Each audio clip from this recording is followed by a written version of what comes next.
तो सर्वप्रथम तो आचार्य ऋषिवर जी का कलकत्ता वासियों की ओर से खूब खूब हार्दिक स्वागत। और आप सभी भक्तजन भी जो बहुत दूर दूर से आए हैं, आज मैं आप लोगों से मिल रहा था, कोई बर्धमान से आए हैं, कोई दार्जिलिंग से आए हैं, बहुत दूर दूर से आप सभी आए हैं, तो आप सभी का भी खूब खूब स्वागत। सर्वप्रथम तो माल्यार्पण भी करेंगे। मैं जिनका नाम लूँ कृपया वे मंच की दाएं साइड से आएँ और गुरु जी को माल्यार्पण अर्पण करेंगे।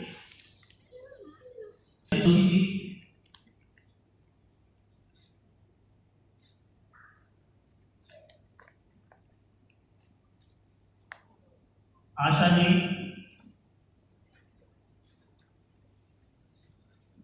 श्री तारामणि जी, शकुंतला शिवरानी जी, मम्मी, सुलोचना शर्मा जी, मम्मी आपको राजेश आपका नाम भदौरिया, बुला रहे हैं ना, जाओ जाओ दोनों, चप्पल खोल दो मम्मी, चप्पल खोलो। चप्पल को एनडी गुरु जी, कृपया जल्दी जल्दी करके आए।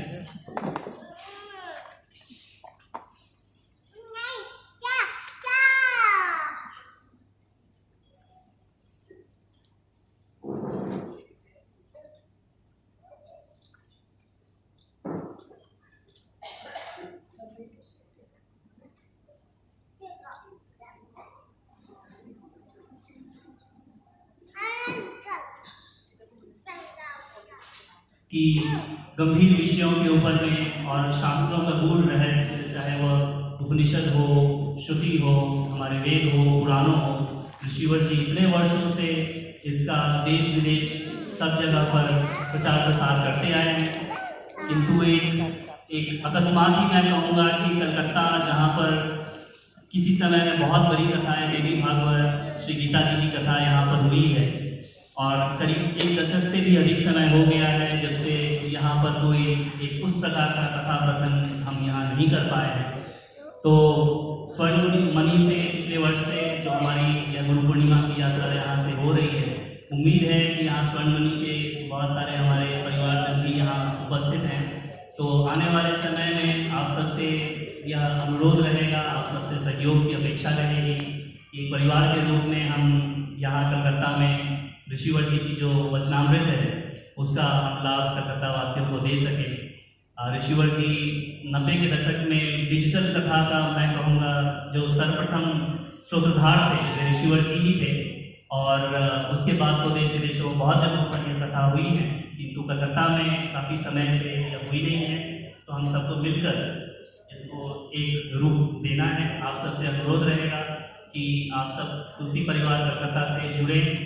इसके बारे में जो भी अधिक जानकारी है तो पीछे स्टॉल पर भी आपको मिल सकती है, और यहाँ हमारे भैया और ठेका परिवार जी तो यहाँ पर हैं, तो आप सबसे अनुरोध रहेगा कि इसको हम आगे की एक रूपरेखा दें। दूसरी जो आवश्यक सूचना है, गुरु पूर्णिमा के उपलक्ष्य में गुरु जी तो आते ही रहते हैं।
तेजो वायुनां यथा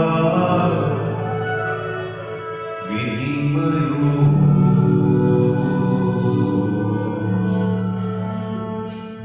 यत्र त्रिसर्गो मृषा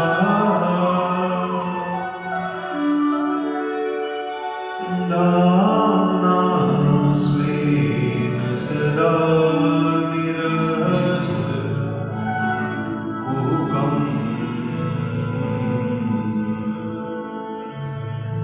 सत्यं परं धीमहि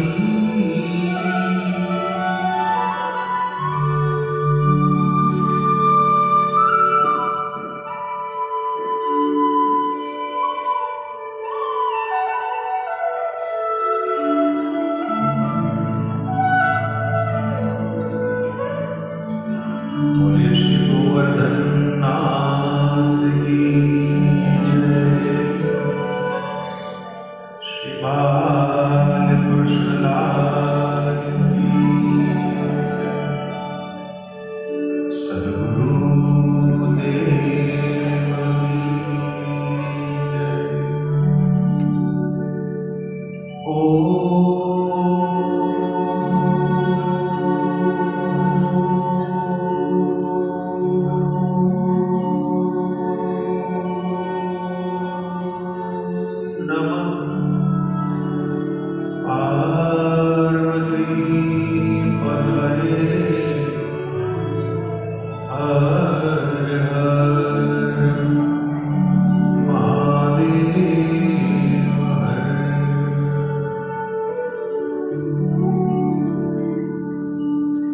जय गोपाल राधे कृष्ण गोविंद गोविंद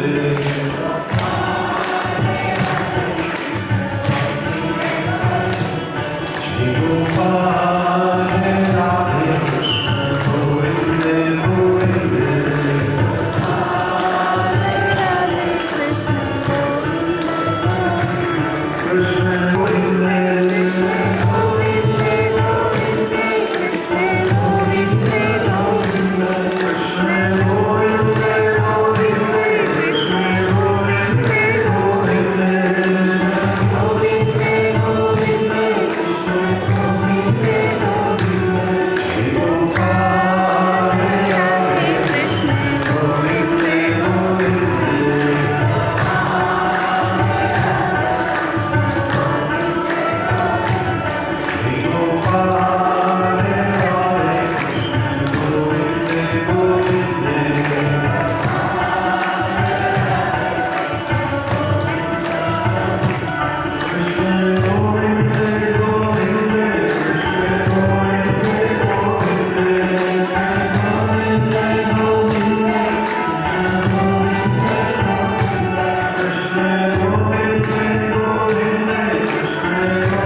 हरे नाम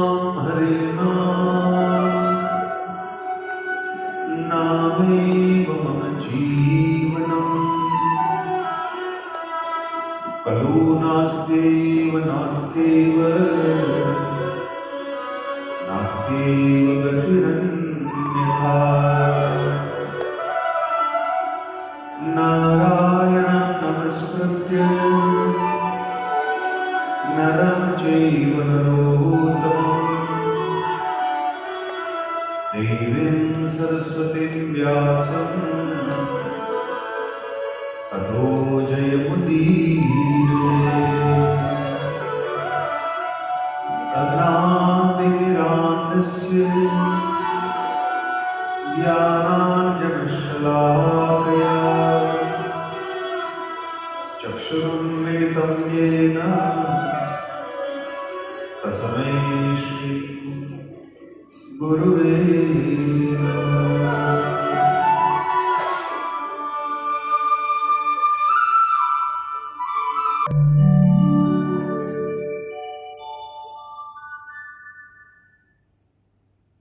रोमर्षवाच सा विद्या यामनं हन्ति सा श्रिया पार्थेषु वर्षति धर्मानुसारिणी या च सा बुद्धिः विधीयते।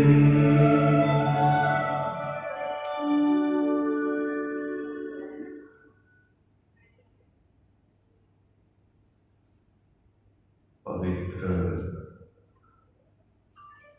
देवशयी एकादशी के दिन गुरु पूर्णिमा की उपलक्ष्य में हम उन महापुरुषों को याद करने के लिए यहाँ एकत्रित हुए हैं जिन्होंने हमारा जीवन को जो समृद्ध किया है। शिक्षा वही है जो मानव के अंदर अनेक अनेक अशुद्धियां, मानसिक अशुद्धियां, शरीर तो अशुद्ध है ही, वो तो पवित्र कभी होने वाला नहीं। मन शुद्ध हो सकता है, मन पवित्र हो सकता है। जिस समय हमारा जन्म हुआ वहां से लेकर आज तक, चाहे वो माता चाहे वो पिता, पाठशाला में जब गए तो वहां शिक्षकों, अध्यापकों और दो बड़े गुरु हमारी जिंदगी में आए। एक तो हमारे आसपास की दुनिया, चाहे वो परिवार, चाहे हमारे मित्रवृंद थे, जो हमारे सगे संबंधी थे, चाहे पड़ोसी थे, ये गुरु के रूप में ही है। और इससे भी बड़ा गुरु समय है, जिसने आपको बहुत सिखाया है। पुस्तक का ज्ञान टिकता नहीं, आप बीती वो याद रह जाती हैं। और इनमें भी जो दुख के समय में जो घटना घटती है वो मानव कभी भूल नहीं सकता। जन्म से कोई ना ज्ञानी है और जन्म से कोई मूर्ख नहीं है। वैसे शास्त्र में दो शब्द आता है, एक शठ और एक खल। खल वही है जो जन्म से ही बिगड़ा हुआ है, और शठ वही है जो संगति से बिगड़ गया। जिस प्रकार से आप चने को भून लो और फिर आप उसको गमले में बोओगे, जमीन में बोओगे, तो उगेगा नहीं उगेगा। खल उसी प्रकार के होते हैं। हालय फुलय नभे चलन क्षुधा बरसली चलन मूरख हृदय न चेत जो गुरु मिलही बिरंची सब। भगवान ब्रह्मदेव भी उनके लिए गुरु बन जाए तो ये बदलने वाला नहीं है। मैं मानता हूं हम लोग खल नहीं है। दुर्योधन ले लो, रावण ले लो, कंस को ले लो, ये सब खल है। श्रीमद् भागवत के अजामिल जो है ना, वो शठ है। इनके एक बारे में यह कहा गया कि दास्य संसर्ग दूषिता, उनकी संगति ऐसी हुई जिसकी वजह से वो बिगड़ा हुआ था, जन्म से नहीं बिगड़ा हुआ था। मैंने अभी अभी जो श्लोक का उच्चारण किया वो स्कंद पुराण के कुमार खंड के अंदर 28वां अध्याय का 35 नंबर का श्लोक है। इसमें रोमर्षण सुत पुराणी हमको ये कहते हैं कि मानव को जो समृद्ध बनाता है सर्वप्रथम तो वो है साविद्या। शिक्षा और विद्या में अंतर है। आज की तारीख में हम स्कूल में जाते हैं तो जीविका का शिक्षण मिलता है, 2 और 2 4 कैसा किया जाए, नौकरी कैसे करना, व्यापार कैसे करना, पैसे कैसे कमाना, ये हमको सारी बात सिखाई जाती है। हमारे गुरुकुल की पद्धति जो थी वो विद्या की थी। विद्या के बारे में शास्त्र ने 2 बात बताई है। एक तो साफ विद्या या विमुक्त है। विद्या वही है जो एक तो वासना का विनाश कर जीव को छुटकारा दे दे, और स्कंद पुराण में कहा है कि सा विद्या या मदम हंति, मद यानी अहम।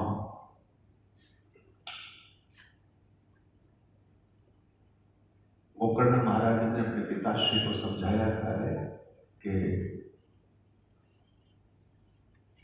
देह और ज्ञेय, देहे स्थिमां सुधिरे विमतम त्यजत्वम जाया सुताय इत्यादि बात करी, तो इसमें देह और ज्ञेय आता है। देह माने ये शरीर और ज्ञेय माने ये मेरा मकान, मेरा पैसा, मेरी गाड़ी।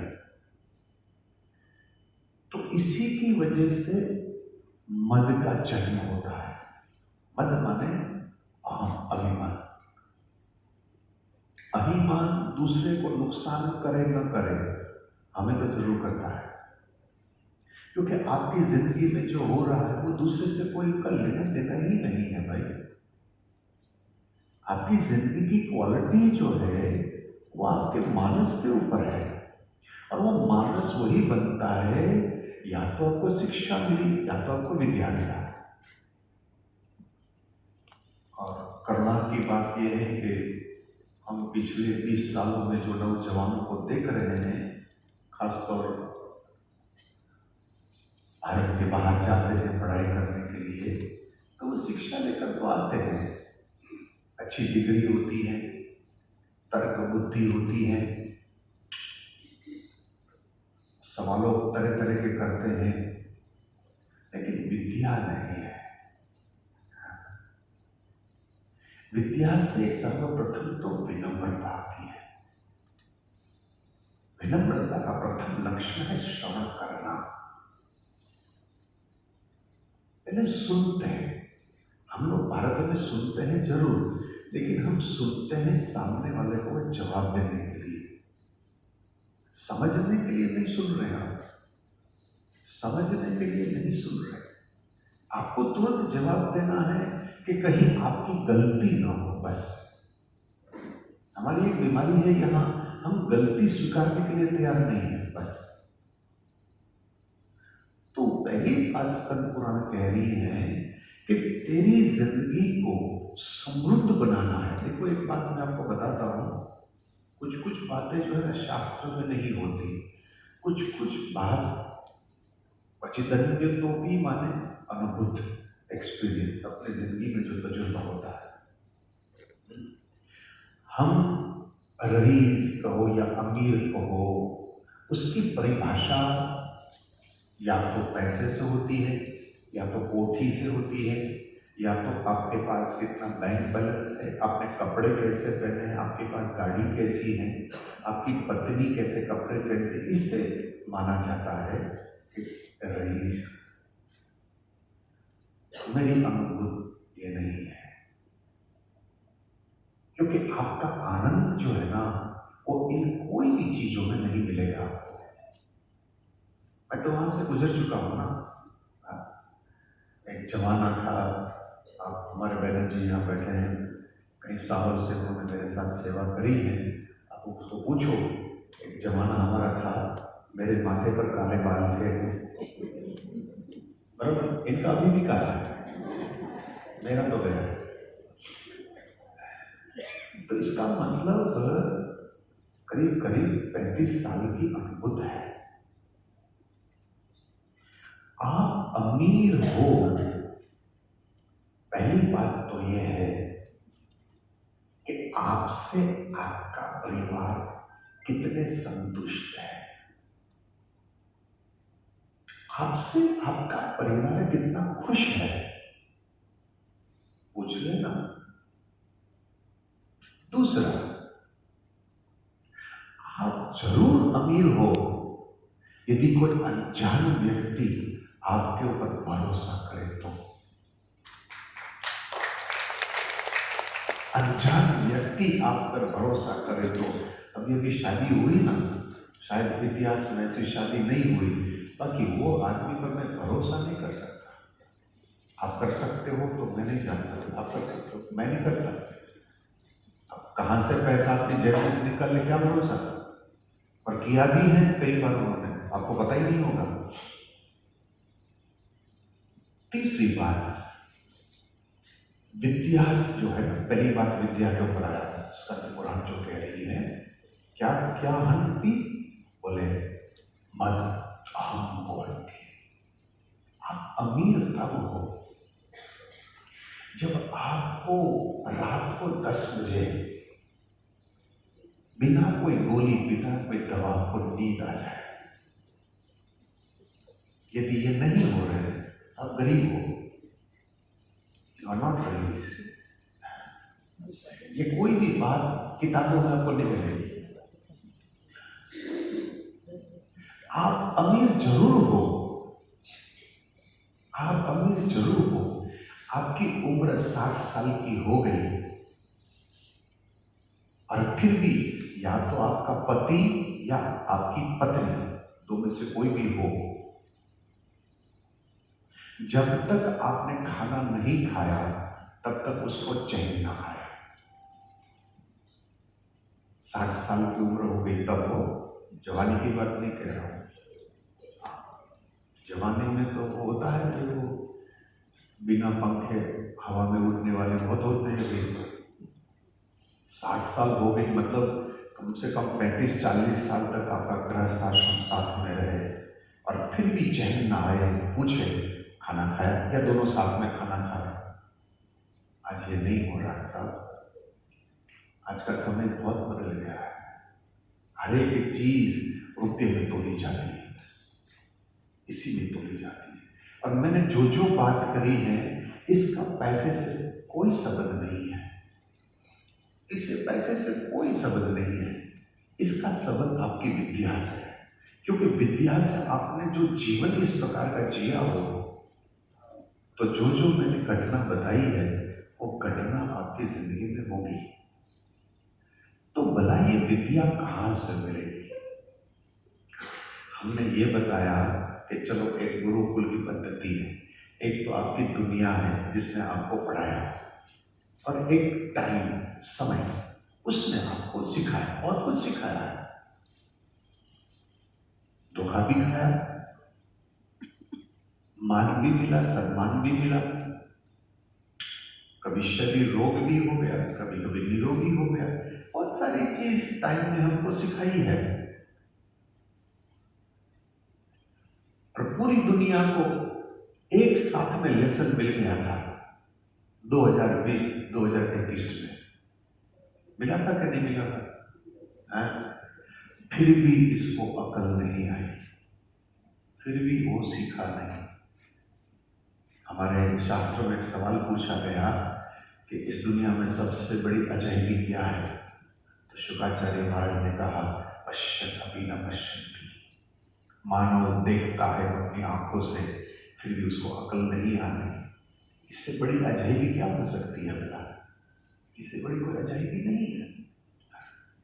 हमने हमारी आंखों से अपने स्नेही, अपने कोई परिवार वाला, कोई पड़ोसी, कोई मित्र चला गया।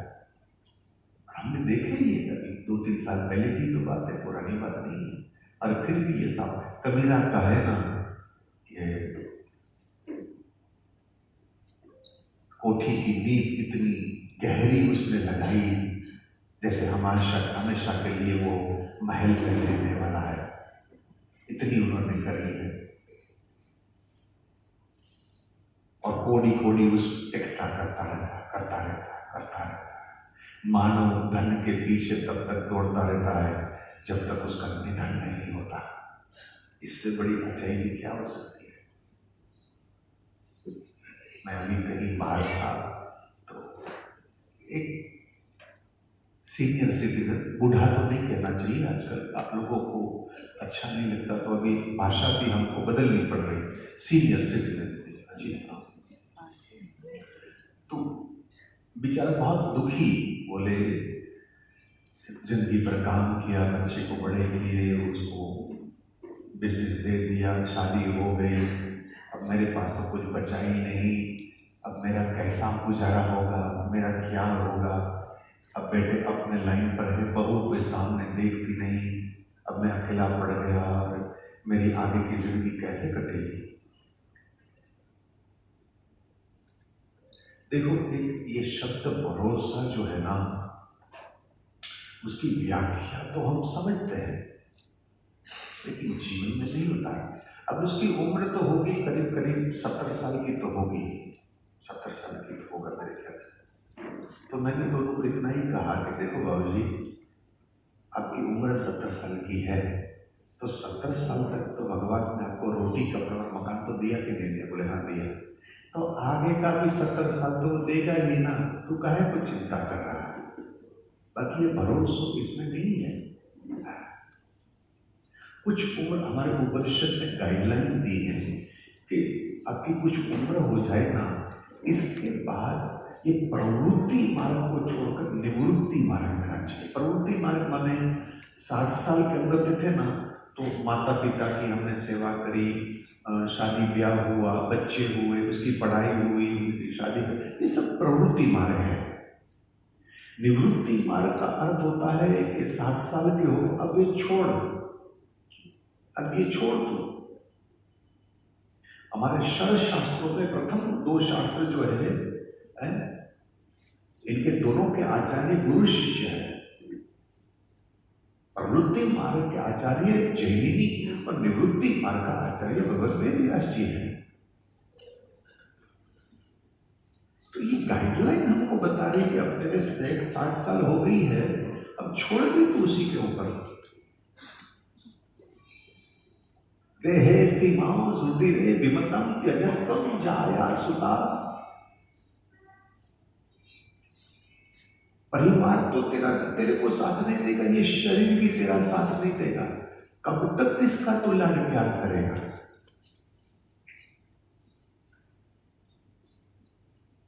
एक आज लेसन मैंने भी आज सीखा।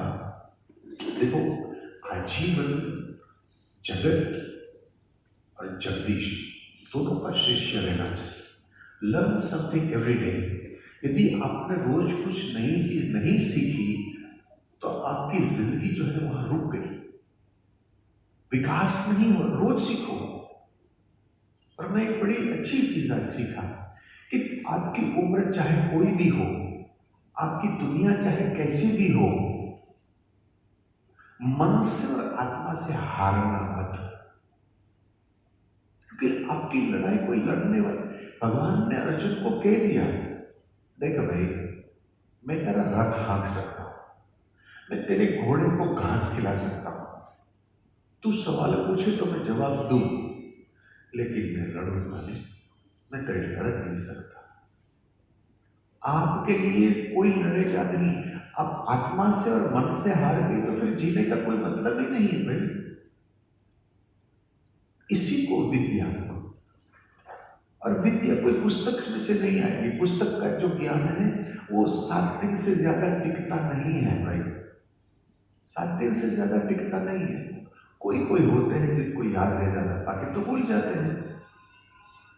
तो पहली बात तो ये बता रहे हैं कि विनम्रता विद्वता का द्योतक है जिससे मदम हंति।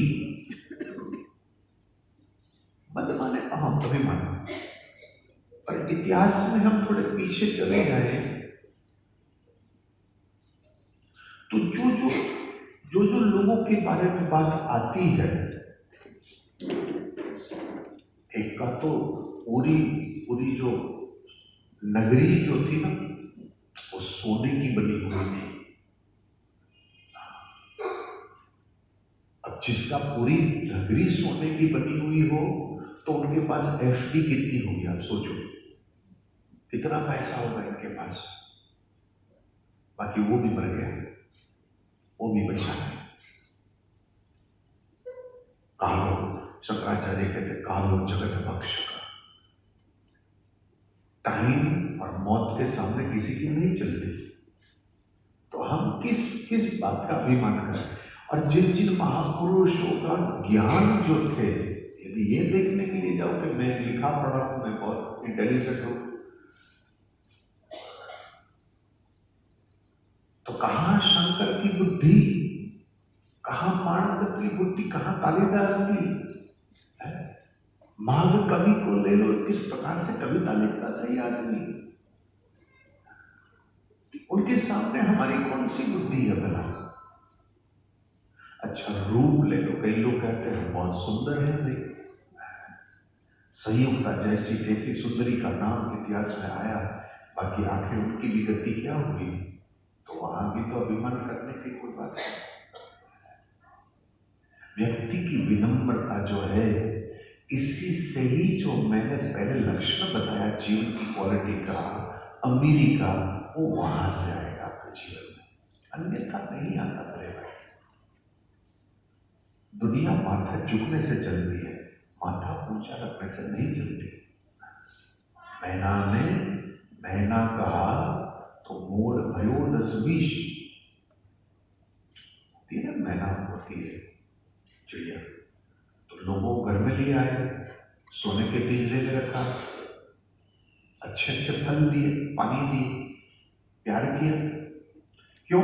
मैना ने मैना, मैं नहीं, तो बोल भयो 10 20। लेकिन बकरी ने मैंने कहा तो कबीर कटाया। यही चीज है, विद्या सर्वप्रथम जो है, इसी से ही मानव समृद्ध होता है। क्योंकि आपकी अमीरी दुनिया के लिए नहीं है, आपकी अमीरी अंदर के लिए है, आपके लिए है।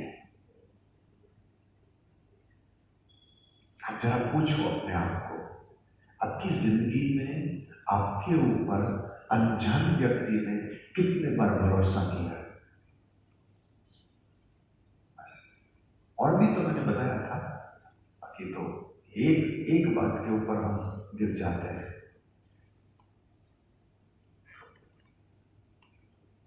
महापुरुष को कहते हैं कि जोहरी ने तो हीरा ले लिया और ये मूर्ख काकड़ा नहीं है। जो काकड़ा का होता है पत्थर, हम लोगों ने पत्थर को इकट्ठा किया। फिर स्कंद पुराण आगे बात बता रहा है कि धन संपत्ति जो है वो आपके जीवन में आपकी जिंदगी को समृद्ध यानी एनरिचिंग योर लाइफ किस प्रकार से धन करती है। हम समझते हैं कि रुपया कमाया है तो बच्चे के लिए बढ़िया बढ़िया स्कूल में और पत्नी के लिए अच्छी क्लब में मेंबरशिप करवा दे, अच्छी सोसाइटी में हमारा फ्लैट होना चाहिए, बढ़िया सा गाड़ी हो, इसी पे रुपया हम खर्चते हैं। हम समझते हैं कि इससे नो डाउट आज की जमाने में जो एक नापदंड है जिससे दुनिया नापती है, असल में जो है ना दुनिया दिखावा से ही तो मानती है। आप कौन हो इससे उनको कोई मतलब नहीं है। और आज की तारीख में तो खास चेहरे की वैल्यू है ना, इसलिए दिल की परवाह नहीं करते। दिल माने नियत। आज आदमी हैंडसम दिखना चाहिए, लेडीज पफ पाउडर लिपस्टिक से दिखनी चाहिए, अंदर दिल माने नियति चाहे कैसी भी हो, इरेलेवेंट, दिल की कोई परवाह नहीं करता, हमारा चेहरा सुंदर होना चाहिए। तो स्कंद पुराण कह है कि धन संपत्ति वही ही है, आर्थिषु वर्षति, धन धर्म के लिए है। ये पता, धर्म का अर्थ रिलीजन नहीं है, धर्म का अर्थ होता है प्रतिपल व्यवहार का ज्ञान। हमारी ऋषियों की विचारधारा बड़ी ऊंची है। बना हमने धर्म को कोई चार दीवार में बांधकर थोड़ा ना रखा है, रखा है तो आप इस बॉटल को कुछ और लेबल लगा दो। धर्म तो मंदिर से बाहर आता है। बोला मैं भी वृंदावन में था, बहुत सारे लोग नए नए चेहरे आए थे और बिहारी का दर्शन। आप लोग कभी गए वृंदावन? गए कोई वृंदावन नहीं गए तो गए होंगे बराबर है। बिहारी का दर्शन किया कोई? रबड़ी खाई कि नहीं खाई? सच बोलना, रबड़ी बहुत बढ़िया मिलती है। मैंने भी खाई थी, अभी खाई थी। ये आपकी सोसाइटी है या आजू बाजू में कोई मंदिर है? कितने लोग रोज दर्शन करने जाते हैं? रोज, आई मीन रोज कितने लोग जाते हैं? 1 2 5। जो आप अपने बाजू में जो मंदिर है वहां रोज नहीं जाते तो वृंदावन का बिहारी को दर्शन करने नहीं गए थे, दर्शन देने गए थे। समझ में आई बात? इट इज कॉल्ड टूरिज्म, इसको कहते हैं पर्यटन। यहाँ बाजू में जो है इसमें कोई वोल्टेज कम है क्या? और वो बिहारी का मंदिर है, वहां वोल्टेज ज्यादा है।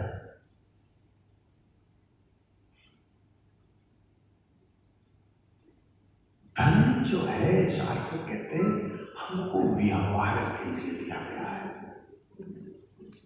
कितने बार मेरी व्यास गति ने याद दिलाई है कि दान देने से हो सकता है कि 50 रुपया कम हो जाए, लक्ष्मी जी कभी कम नहीं होगी, लक्ष्मी जी कम नहीं होगी। और लक्ष्मी जो बरकरार रही तो जो 50 रुपया गया ना वो 75 रुपया वापस आ जाएगा आपके पास। वो देख लेना, हम तो रोज करते हैं, जब भी दे देता हूँ वापस आ जाते, जब भी देता हूँ वापस आ जाते, इसलिए रखता ही नहीं। ये कोई ना नाम है, ना कोई अकाउंट है, और ना कोई मकान है, और ना कोई जमीन, कुछ नहीं है।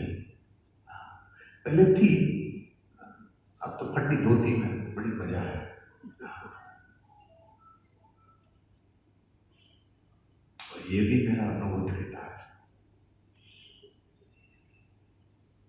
कि सवाल किसी ने पूछा था, और ये कोई किताब में नहीं है, जो मैं क्वालिटी ऑफ लाइफ की बात कर रहा हूँ, आनंद की बात, खुशी की बात कर रहा हूँ ना, तो एक सज्जन ने पूछा भी था, क्योंकि वहाँ तो सवाल पूछा जाता है, तो बोले हमको वो आनंद और वो खुशी कब मिलेगी?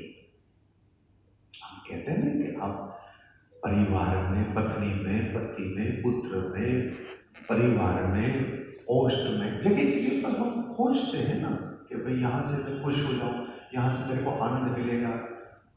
लेडीज को शॉपिंग में आनंद आती है, तो जेंटलमैन को पटियाला बैगे में आनंद आती होगी। तो क्या करते हैं कोलकाता में, तो सबकी अपनी अपनी होती, बच्चों को खेल कूद में मजा आती होगी। तो हम खोज तो रहे हैं, बाकी टोटली ये टिका नहीं, मिला जरूर 10 मिनट, आधा घंटा, 1 घंटा, 2 घंटे। लेडीज को पूछ लेना, ये लोग जब शॉपिंग करने जाते हैं ना 2-3 घंटे, बहुत सारा थैला लेकर आती है, और जब तक खरीद रही ना तो एक नशा चढ़ता है और खुश हो जाती है, बाकी जब घर आवे ना थैला फेंकर थक गई। तो जब तक आप 2 घंटे तक खरीद रहे हैं तब तक तो मजा थी, तब तक तो आनंद थी, घर आए और खुशी हो गई। तो ये हर एक चीज, तो इन्हें सवाल पूछा तो ये सारी ये खुशी या आनंद जो आपके वो हमें कब मिलेगा। मैंने कहा कि देखो भाई, सवाल तब पूछना जब जवाब सुनने की आपकी तैयारी हो, तो नहीं तो मत पूछना। तो बोले नहीं आप गुरुजी हो तो आप जवाब। तो मैंने कहा आप टोटली 100% आनंद और सुख तब मिलेगा जब आपके पास कोई भी चीज देने के लिए नहीं होगी तब। अब वो बेचारा कंफ्यूज हो गया कि ये क्या कह दिया कि कुछ नहीं होगा तब आनंद। हम तो समझते कि जब होगा तब आनंद है, नहीं है। हमारे पास भी तो था। मुझे याद है 85 में लंदन में BMW 325 कन्वर्टेबल मैंने ली थी। कितने साल हो गए? देख लो, अब कुछ नहीं है मेरे पास, ड्राइविंग लाइसेंस भी नहीं है, गाड़ी भी नहीं चलाता मेरे पास। कोई लेने के लिए आवे तो भी देने के लिए नहीं है, बाकी 10 बजे चैन से नींद आ जाती। आप कहोगे तो फिर तो जिंदगी कैसे चलती है? आपको चिंता नहीं है। शब्द है भरोसो। भरोसो, भरोसो का अर्थ होता है कि मुसीबत मेरे पर आए, प्रॉब्लम मेरे पर आए, टेंशन मेरे पर आए और चिंता का नैया को हो जाए, मुझे ना हो जाए, इसको कहते भरोसा। बट ये कोई बोलने से नहीं आएगा। This is taken me 40 years of experience। जब जाकर यहाँ पहुंचा, रात में या किसी के कहने से नहीं होगा। खतरा भी है इसमें, ये भी बता दो। बाकी चिंता मत करना, चिंता मत करना। चिंता इसलिए नहीं करना क्योंकि आपकी जिंदगी में इतना कठिन पेपर ये देगा। बाकी मुझे ये भी भरोसा, एक्सपीरियंस है, वो फेल भी नहीं होने देगा आपको, ये भी याद है। पेपर बहुत कठिन है। किसी को संतान से तकलीफ है, किसी को परिवार से तकलीफ है, किसी को शरीर से बीमार है उसको तकलीफ है, किसी को जेब में पैसा नहीं है, किसी को समाज में तरह तरह की प्रॉब्लम मैं जानता हूँ। लेकिन जो धर्म बताया गया है वो आर्थिक के ऊपर, जिसको जरूरत है उसी के ऊपर वर्षा करो। स्कंद पुराण में यादें दिलाते हैं।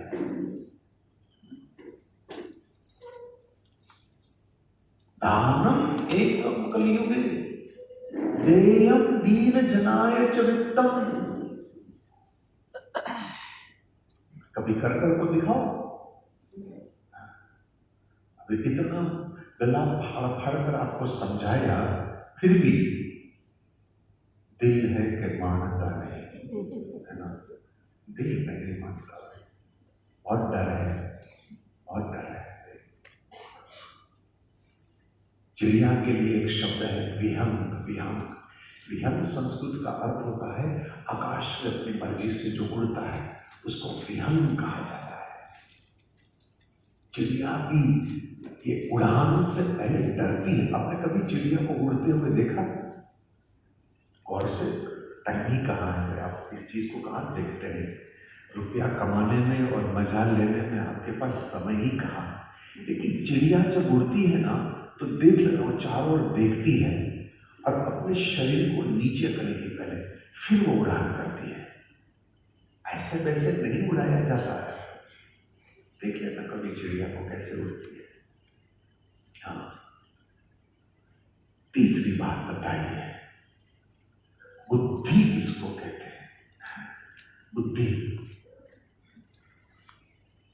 वैसे तो शब्द 2 है, बुद्धि और सद्बुद्धि।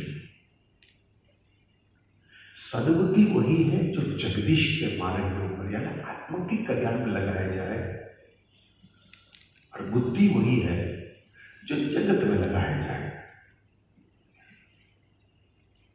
धर्मानुसारिणी यासा यास वही धर्म अनुसारिणी सद्बुद्धि मानी जाती है। इसमें जिंदगी के लिए धर्म अनुसार बुद्धि का अर्थ होता है कि मानव को ये समझ होना चाहिए कि देखो इस दुनिया में मैं अकेला नहीं हूं, इस परिवार में मैं अकेला नहीं हूं, और मेरी एक एक क्रिया जो है वो आगे की दुनिया जो है उसी के ऊपर स्पंदन आएगा।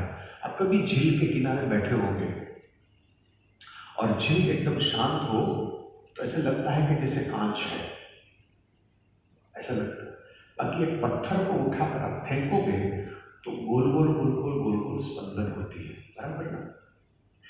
ठीक आपका एक एक कर्म, एक एक मूवमेंट आप कर रहे हो, एक एक सोच आप में से जो निकलती है वो एक पत्थर बराबर है, और उसका स्पंदन परिवार से लेकर समाज तक जाएगा, दुनिया तक जाएगा, और वहां ही सद्बुद्धि ही काम करेगी।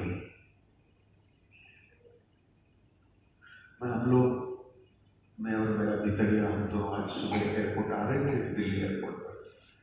तो वो बेचारा ट्रॉली को धक्का मार रहा था और मैं आगे आगे जा रहा था, पीछे भी जा रहा था। तो इसमें जब काउंटर के पास आए ना तो वो लाइन होती है अंदर जाने के लिए, तो एक कर्मचारी लड़की के साथ बात करता था, और बिल्कुल हम अंदर एंट्री करने जा रहा था तो उसने बात पूरी कर ली और धड़ाक ऐसे वो मोड़ा और मेरे से टक्कर गया।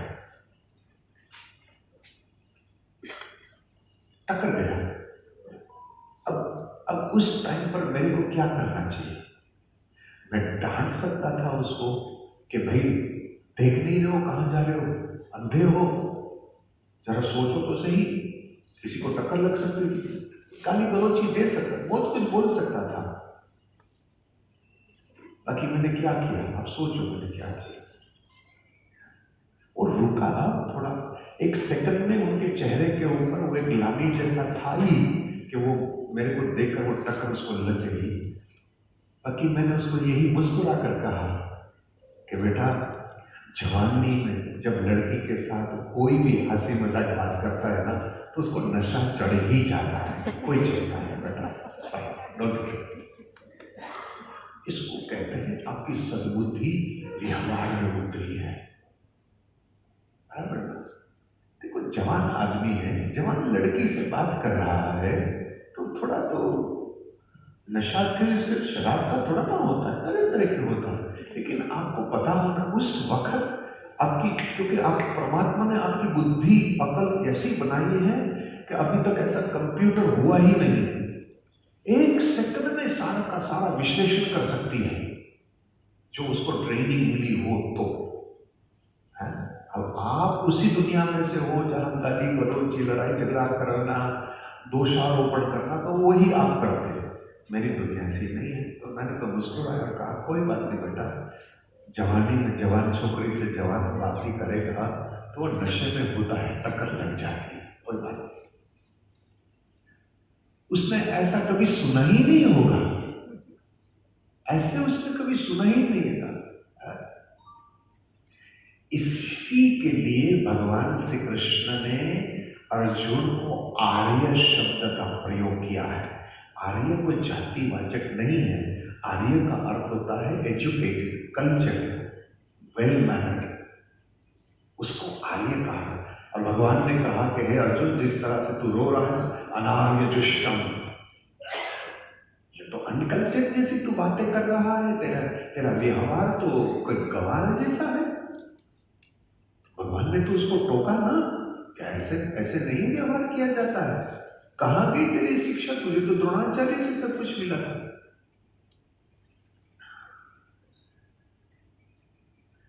अभी कुछ दिन पहले बाहर में था तो कोई नए लोग आए थे सुनने के लिए, तो सुनने के बाद तो अच्छी कमेंट्री करी, बट एक जना ने पूछा भी सही कि तो भला ये गुरु बनाना जरूरी है क्या?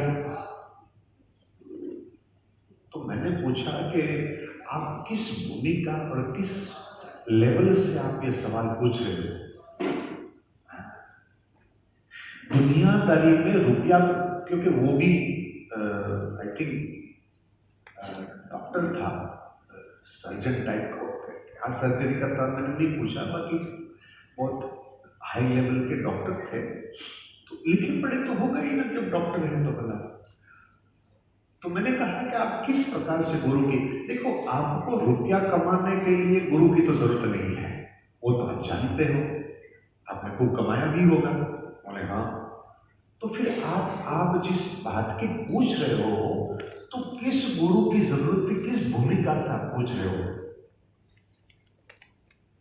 वो उसको समझ में नहीं आई। हाँ, आपको भगवान चाहिए इसीलिए गुरु बनाना है तेरे को, क्योंकि भगवान चाहिए तो गुरु की जरूरत नहीं है, क्योंकि वहां कोई एजेंट नहीं है। आप जानो अपना परमात्मा जाने, वहां कोई बीच में कोई नहीं है। लेकिन यदि तेरे को जिंदगी जीने के लिए सत्य की राह चाहिए तो मेरे को गुरु बनाना। बाकी भगवान तो मेरी कोई कॉपीराइट थोड़ी ना है, हमारी कोई मोनोपोली नहीं है। आप डायरेक्ट बात करो, आप डायरेक्ट उसके पास जाओ, हमारी क्या जरूरत है। उसको सिर्फ एक ही बात दिन में एक बार कन्हैया बोल दिया, आपका कल्याण हो जाएगा। इतना सस्ता नहीं है तो कल्याण, हमारी क्या जरूरत। बाकी हाँ, क्या करना, क्या नहीं करना, क्या नहीं बोलना, ये जो तेरे को सीखना है तो मेरी तेरे को जरूरत है। जगह जगह पर सवाल होगा, बार बार तेरा टायर पंक्चर हो जाएगा, बराबर। अब देखो अर्जुन और कृष्ण का जो संबंध है ना, सखेति मत्वा प्रसभम यदुक्तम, हे कृष्ण हे यादव हे सखेति, ये सारा रिलेशन तो बताया।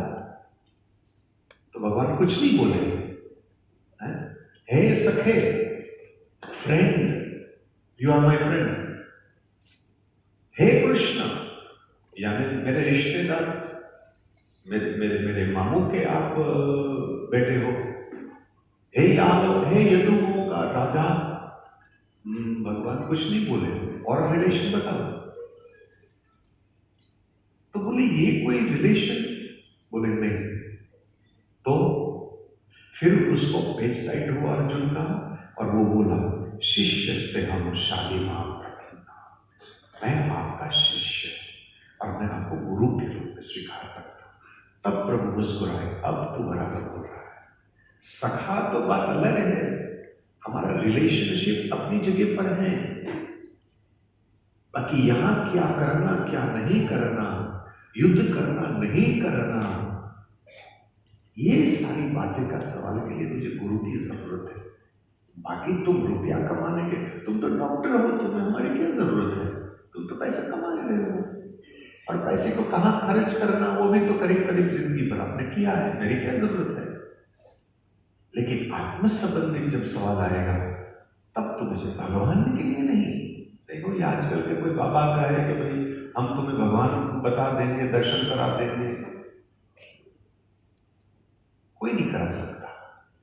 ये स्वतंत्र शक्ति है, और किसी के कहने से वो कोई आएगा या एजेंट होगा ऐसा नहीं है। वो तो किसी के ऊपर भी तो कृपा कर सकता है।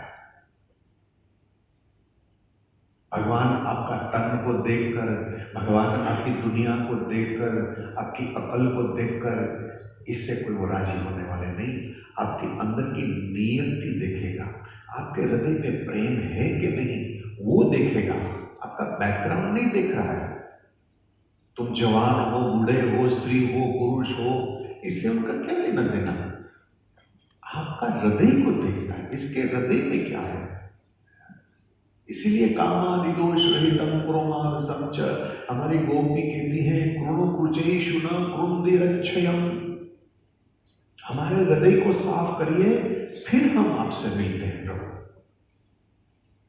ऋग्वेद ने वहां तक कह दिया कि हमारा दिल को तो साफ करना, लेकिन साथ साथ में न शुभामति, हमारा मन को भी साफ कर लो प्रभु पहले। और जब तक ये साफ ना हो तब तक दर्शन भी मत देना, नहीं तो न जाने में क्या मांग बैठूंगा मैं। हिरण्यकश्यप को देख लो, तब जरूर किया, मंत्र जब उसने किया, लेकिन मांग तो वही की वही नहीं ना, क्योंकि मति साफ नहीं है। दूसरे अवतार में रावण भेद कराया हो तब तो जरूर किया, मंत्र उच्चारण किया, प्रभु प्रकट हुए, लेकिन मति ठीक नहीं थी। हम काहू के मर ही न मारे, वानर मनुष्य जाति हुई मारे, फिर के वही की वही प्रॉब्लम आ गई। तो बुद्धि यहां स्कंद पुराण हमको कह रही है कि अपने जीवन को अपलिफ्टमेंट जो कर सके उसी को सद्बुद्धि तुम मानो, और वो तब होगा जब आपकी व्यवहार की कुशलता हो। छोटी छोटी चीज होती है, छोटी छोटी चीज। बस में बैठे हो, आपकी कुर्सी है, लेकिन कोई महिला खड़ी है, उसको बोलना पड़े तुम खड़े हो जाओ और बैठा दीजिए, ये सद्बुद्धि है। बस छोटी सी बात है। सामने से गाड़ी आ रही है, फ्लैश करने का अर्थ यहां होता है कि तुम रुक जाओ, मैं आ रहा हूं। भारत को छोड़कर दुनिया में कहीं भी जगह पर फ्लैश किए का अर्थ होता है तुम आ जाओ, मैं रुका। छोटी छोटी बात है, इससे फर्क पड़ता। स्कंद पुराण की बात कह रहा हूं, मेरी बात नहीं कह रहा हूं। हाँ जी, मैं तो विस्तार कर रहा हूं, बाकी श्लोक तो वहां से आ रहा है।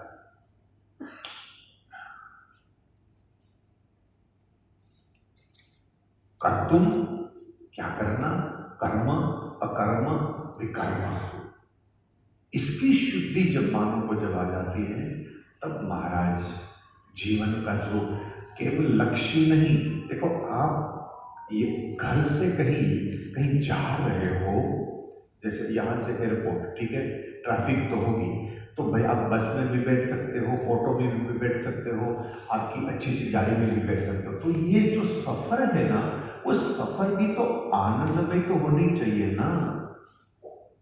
जैसे हम एयरपोर्ट से यहाँ आए तो ट्रैफिक काफ़ी थी, बाकी एयर कंडीशन बढ़िया चल रहा था, कोई चिंता नहीं, आराम से बैठे थे। अब जो बस में बैठे तो उनमें तो खिड़की में कांच ही नहीं था, क्या हालत होगी उसकी। ऑटो वाला इधर से उधर घुमा रहा था, कोई इधर गिर रहा था, कोई इधर गिर रहा था। तो आपकी जिंदगी जन्म से लेकर लक्ष्य तक आप जहाँ भी जाओ, लेकिन ये दौरान जो लाइफ जो जिंदगी है वो भी तो आनंद में और खुशी तो होनी चाहिए ना भाई। जिंदगी बोझा थोड़ा ना है। आप यहाँ दुख को सहने के लिए थोड़े आए हो, प्रसन्नता तो होनी चाहिए। या तो तुम ये सफर रोते रोते करो, या फरियाद करते करते करो, या हंसते हंसते करो। सफर तो करनी ही पड़ेगी आपको। आपकी जिंदगी 90 साल की है तो 90 साल तो आपको जीना ही पड़ेगा। अब चॉइस ये है कि आप कैसे चलोगे। इसलिए स्कंद पुराण ने ये तीनों बात कही है कि पहले से तो अहम में से निर्धाम तक जाना है, फिर धन की कैसे सदुपयोग करना है, और तीसरा व्यवहार की शुद्धि।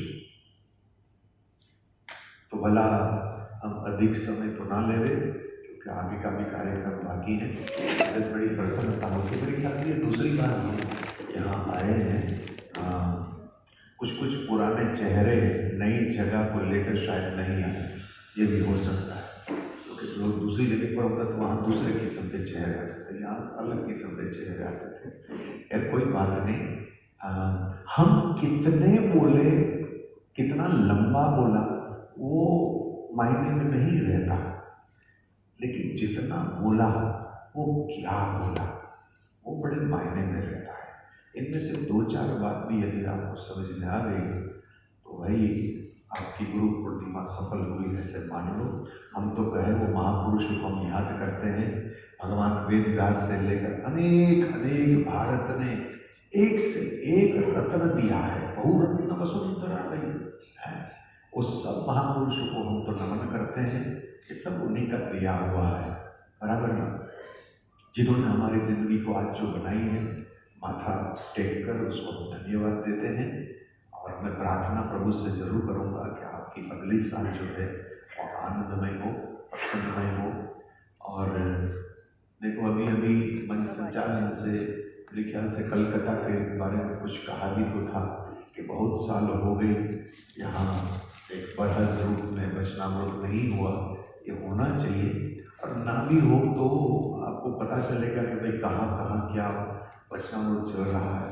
आप अवश्य पधारें, कुछ नई नई बात में कुछ लेते आता, मैं रिपीट नहीं करता। जो लोग पुराने हैं उसको पता ही होगा, कुछ नई नई चीज़ हमेशा मिलती रहती है, नए नए सब्जेक्ट भी हैं। तो इसका आप ध्यान रख लीजिए। अब आगे का प्रसंग जो है वो मैं मंच संचालन से प्रार्थना करूँगा, हमको सूचना देंगे।